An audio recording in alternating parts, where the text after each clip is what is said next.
morning and welcome to the last lesson on the Victorian period in our discussion of the history of English literature. Shall we continue? We will take a very important novelist of the period, Emily Bronte. There are three Bronte sisters. We will look at the works of each of those pretty sisters. She was a novelist and poet. She wrote only one novel. If she were alive today, perhaps she would get a Man Booker Prize or a Nobel Prize for this particular work. It is such a great work. Okay. The novel is narrated by two narrators, Nellie Dean and Mr. Lockwood. Okay, and it is the story of indescribable, ineffable love, intense love between Heathcliff and Catherine Earnshaw. Theirs is not an ordinary type of love. It is of a high spiritual nature. If you want to understand what I mean, you must read the novel. And all of you must read the novel. I have no time to discuss the plot here. The novel is filled with all the elements of tragic and macabre love story. It has a Gothic nature. Sometimes it is included in the category of Gothic literature. It's not only about love, it's also about hatred, revenge, class conflict, and class distinctions, and very complicated love relationships. Now we come to Charlotte Bronte, sister of Emily Bronte, and her pseudonym is Carol Bell. Now look here, Emily Bronte's pseudonym is Elizabeth. These are asked in the exam, so be careful about that. Now, Charlotte's combination of romance and satirical realism influenced Victorian novelists or the novelist for about a century, especially the women novelists. Okay. Her first, I think, a non-work is Jane Eyre. I think some of you have read it. If you have not read, please read. It's a very, very interesting story. It is a story of a woman in conflict with her own natural desires and then the social web, the social conditions that she is caught in. It explores the themes of class structure, the voice of women in literature and life, and most importantly, the theme of self-growth, the realization of what one is.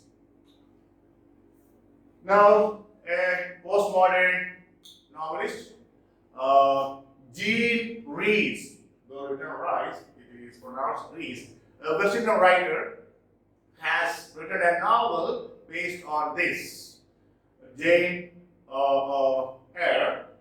The name of the novel is White Sargasso Sea. Now, it is a post-colonial, that is, post-colonial literature is anti-colonial response to Bronte's,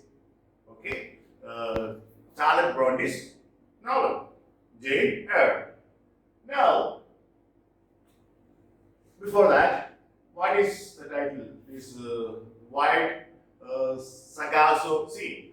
This is an area in the northern Atlantic Sea, and this area is legendary for being oceanic black hole where ships get trapped by huge trees of seaweeds. It It is not scientifically proved, but it is mythically believed. Now, the title, White Susi, indicates that we are all, in our life situations, caught in a black hole, in our own problems, in our own inescapable, inevitable problems. Okay, that's just for now to quench your curiosity when I discuss gene race. When we come to the modern period, I will tell more about it. Okay. Now, the novel, which novel? Which novel? This one. Jean Grey's novel. The novel is considered a feminist, not a Jean Grey's novel we are discussing. Okay, this one. Jane Eyre, that is one. So, Jane Eyre is considered a feminist work. It deals with unequal power between men and women, particularly in marriage. Next work, important work is Shirley. It is a revolutionary novel and Charlotte's probably most feminist one. It is the story of two contrasting heroines. Who are they? One is Caroline Helston, who symbolizes the plight of a single woman, okay, who has to live in an oppressive atmosphere. She lives in a rectory, that is a place where, in a parish, where the single or the poor ones are looked after. And the other one is Shirley Keeldar, who inherits a very big local estate, and therefore she can lead a liberated, independent life, just ignoring conventions. But Caroline Helston cannot do that because she doesn't have the means, the resources for that. So the novel tries to show what a woman might be if she combined independence and her own intellect. So this is a contrastive study. Next one is Villette. Now, Villette is a small French-speaking fictional town in Belgium. Villette.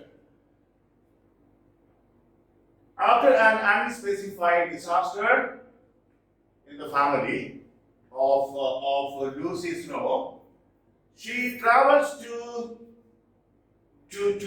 a French-speaking place, that is Villette in Belgium, and takes up the position of a teacher.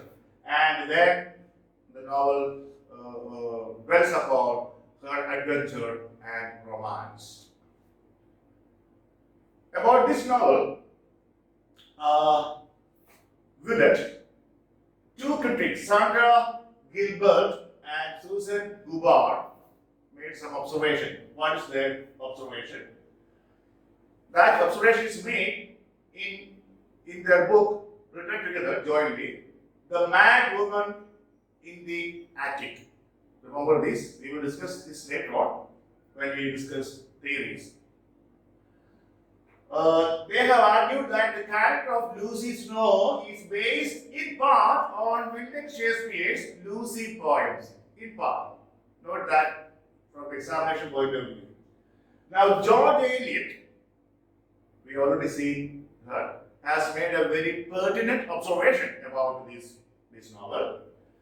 Villette is a still more wonderful book than Jane Eyre.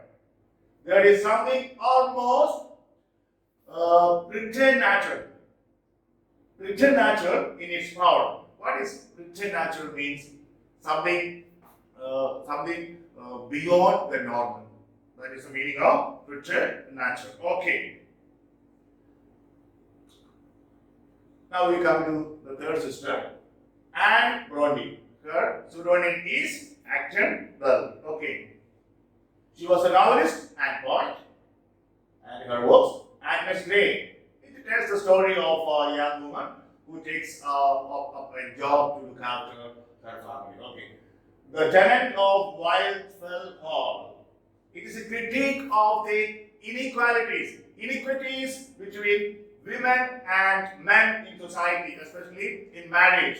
and the novel seems to warn young women, urging them to use prudence in selecting their partners. Keep that a very important message for you. Now we come to Elizabeth Gaskell. She was a novelist, biographer, and short story writer. Her novels provide vivid description of the lives of people in English society from different strata. That is what she is known for.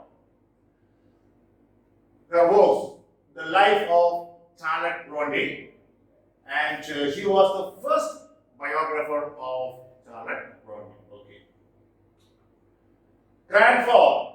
This novel is a depiction of a small English village, and it is concerned with the everyday incidents and events in the lives of mainly older ladies, and it is concerned also with the struggle of old-fashioned society, the traditional society, against the fast emerging industrialized society. So you know the conflict.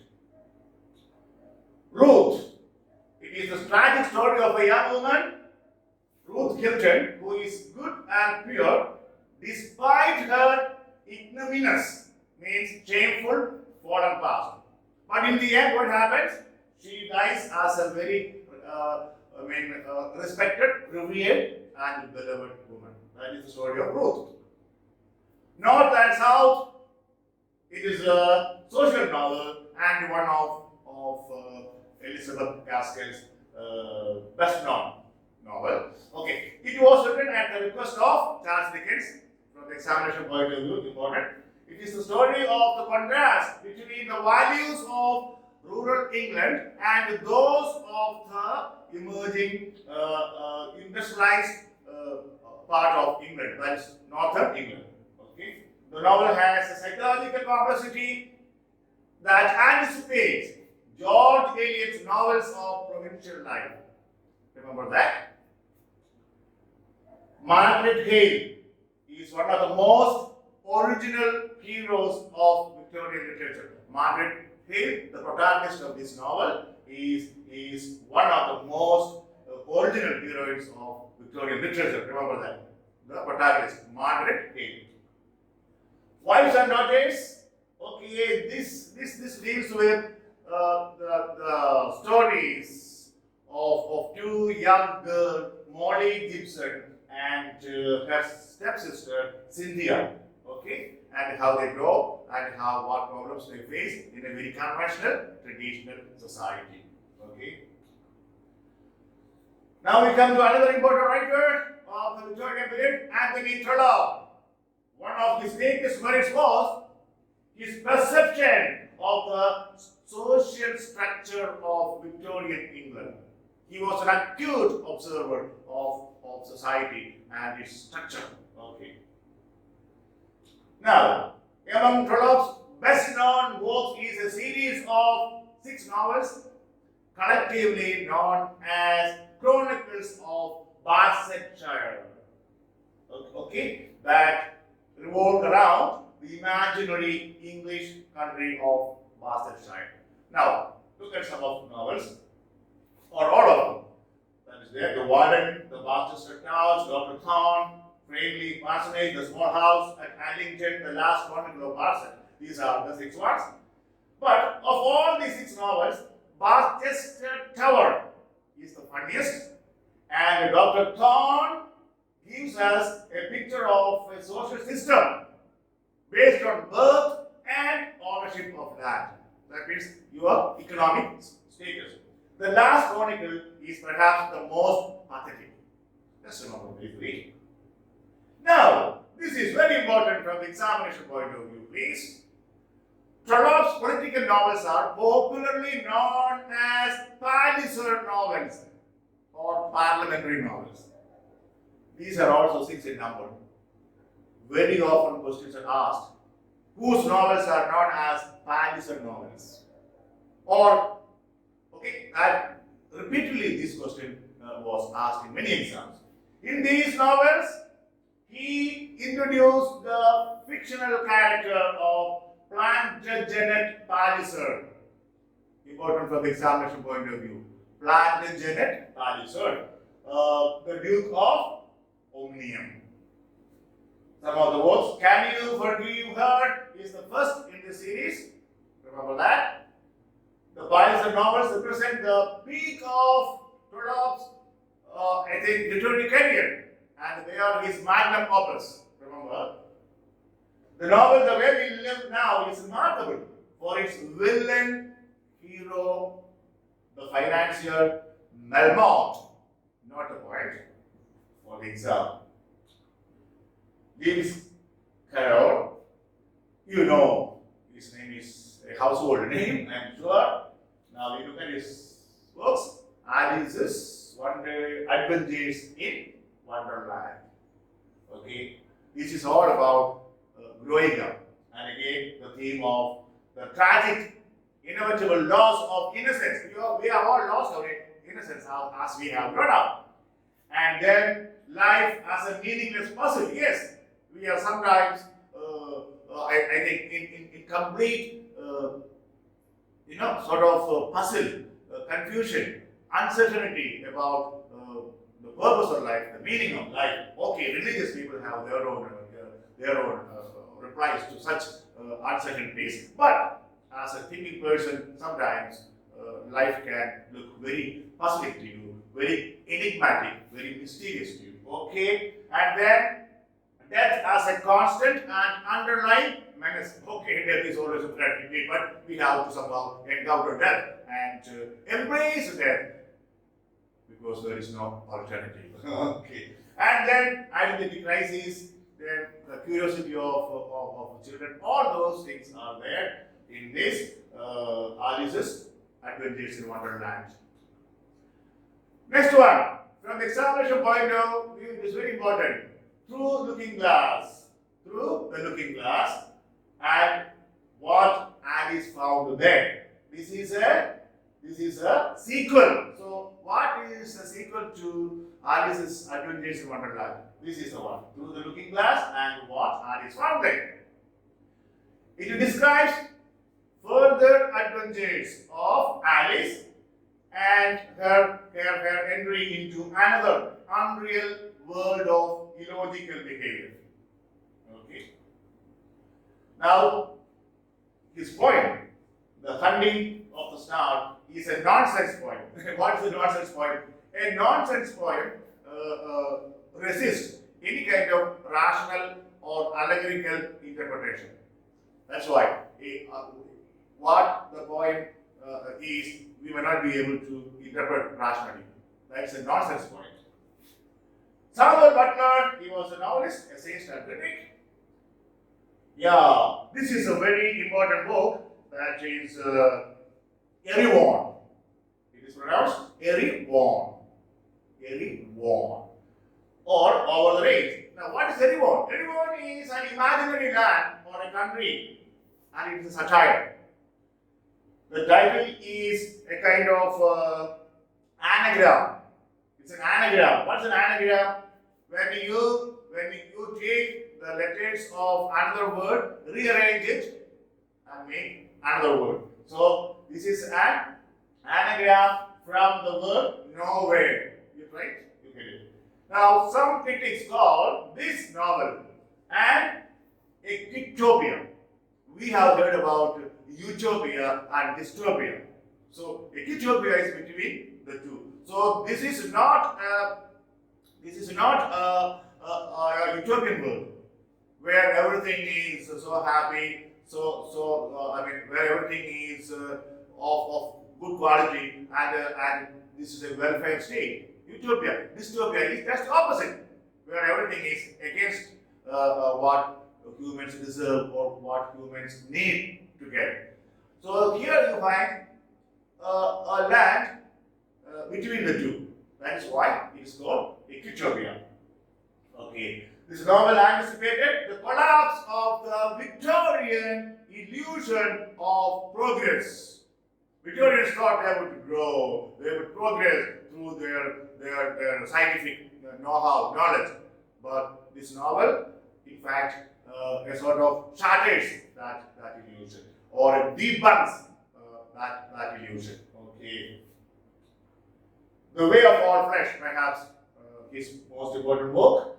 It is a Bildungsman novel that investigates Ernest Pontifex, who is the hero of intellectual growth. Understand that? It ranks among the very best of the genre of Bildungsman. Remember that? The Way of All Flesh. It is Samuel Butler's autobiographical novel. So that's important. Oscar Wilde, my God, this name comes to you. I am sure you might have read a couple of his works, at least one. He was a novelist, poet, and romanist. Let's look at this novel. The Picture of Dorian Gray. This is perhaps his magnum opus. And his reputation as a novelist, or not as a novelist, his reputation as a literary artist actually depends upon this novel, The Picture of Dorian Gray. What is this? No, the end of the novel suggests that art is permanent and life is transient. We are mortal, but art is immortal. Even if we all go, okay, Shakespeare, Milton, Ben Jonson, or Charles Dickens, Thomas Hardy, D.H. Lawrence, Oscar Wilde, all will be there. In what form? Through their art, through their writings. That's why art is permanent, everything else is transient, temporary.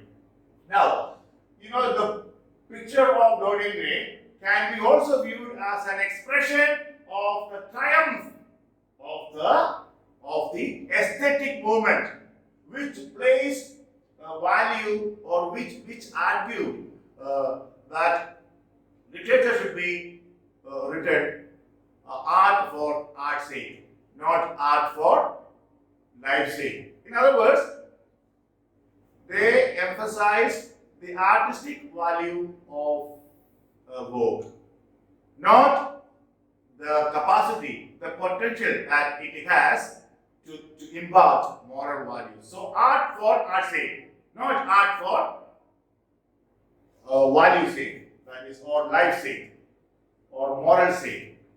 So this can be seen as a triumph of this movement as well. The importance of being earnest. It is a comic play. I think some universities and colleges have prescribed this in their course. You can just have a look at this. The play focuses on two men, Algernon and Jack, who are leading double lives. That's it. It's an attack on double standards. Okay. Another notable play of Wilde is Lady Windermere's Fan. The other being the importance of being earnest. These are two very important plays. And the novel is, The Picture of Dorian Gray. Robert Louis Stevenson. Now, in brackets, sometimes I give their nationality. You please note that. Sometimes they ask questions, silly questions though, about the nationalities of the writers. That's why wherever I have written in bracket the nationality, okay, you note that. If I have not written the nationality, that means those writers are English, British writers. Okay? If the writer is from Scotland, then I have written Scottish. From Ireland, then I have written Irish. Note that. If not written, then they are English writers. Okay? Treasure Island, you all know. And here the major attraction is the major character, Jim Hawkins, and his coming of age. It explores the themes of ambiguity, futility of desire, the search for heroic role models, etc. Dr. Jekyll and Hyde. I know you have all read this. If not, please read. The central theme is the existence of good and evil in every person. The duality of good and evil in every person. That is the central theme. Because during the day, Dr. Jekyll is doing his duty, and in the night, he is an evil person, wicked person, and he is known as Hyde. The name is with suggestive. Kidnapped, it is a Bildungsman novel again. It's a Bildungsman. It is also frequently described as a picaresque novel. You know what a picaresque novel is? Concerned with a picaro, a ruthless central character who moves from place to place and then finally is transformed. Okay. The central theme of the novel is the power of good over evil. Here, it is the power of good over evil. Other books, you can just have a look. These are not very. One is interesting. That's an essay. An apology for idleness. Oh my God. This essay views idleness, good as diligence in life. I know you are happy, you know already, because we all like to be idle, indolent. We don't want to do anything. Sit at home, enjoy, watch TV, eat and sleep, right? Or visit friends, hang around with them. Okay. Anyway, that's a good essay. See, the essay is an irresistible invitation to reject the culture of senseless hard work. Not the point. Senseless hard work. He has not said hard work, but senseless hard work in favor of enjoying life's simple pleasures. That's it. Very good. So, an apology for idleness. Don't forget, you must remember this. Then a child's garden of verses. These are a collection of 64 poems written mainly for children. Miscellaneous prose writers of the period. Just I give a list of those writers of this Victorian period. Miscellaneous prose writers. Thomas Carlyle, T.B. Macaulay, John Ruskin. And Ruskin's popular work is The Seven Lamps of Architecture, not the poem for exam. John Ruskin. Then T. Huxley. Then we come to an important person, Cardinal Newman. He was first an Anglican priest, means priest belonging to the Church of England, and then converted to Roman Catholicism and became a priest and a cardinal. And in 2019, he was canonized as a saint. Okay, and he was a leader of the Oxford movement. Now, before I tell you what Oxford movement is, some works of Newman, Tracts for the Times, Apologia pro Vincasua, the Grammar of Assent, that's important to underline. The dream of Gerontius. Gerontius in Greek means an old man. So here, an old man is in his deathbed and is praying to the Virgin Mary and other saints. And then suddenly he has the sight of God, the soul-searing sight of God. But then he is not sent straight to heaven. He is first sent to purgatory for purification. That's how Christians believe. Okay. Then another one. This was set to music in 1900 by Edward Elgar. Note it. Question can come. There's a possibility. Dream of Gerontius was set to music in 1900 by Edward Elgar. Edward Elgar. Okay. Then here are the popular hymns. Lead kindly light and praise to the holiest in the height. These are famous songs. What is the Oxford movement? Very quickly. You know, some important prominent figures from the University of Oxford wanted to reinstate in the Anglican Church some of the ancient old Christian values. Okay, that was their demand. And it didn't happen. That's why Newman converted to Roman Catholicism. And the leaders of the movement, they were devotees of which were mostly associated with the University of Oxford, I already said. And I have already told you what their demand was. If you want to see that, they wanted the reinstatement of some older Christian traditions of faith and their inclusion into Anglican liturgy and theology. That was their demand. Now, These names are very important for the exam. Very often they ask you, which of the following was not a member of the Oxford movement? So you must know who were the members of the Oxford movement. John Keble, yes, he is pronounced as John Keble, yes, John Keble. Then John Henry Newman, I already discussed. Richard Harold Froude, not Froude, Froude, and Edward Pusey. So John Keble, Newman, Richard Harold Froude, and Edward Pusey. 4 leaders of the Oxford movement, and remember these names. We have come to the end. Whether I shall turn out to be the hero of my own life,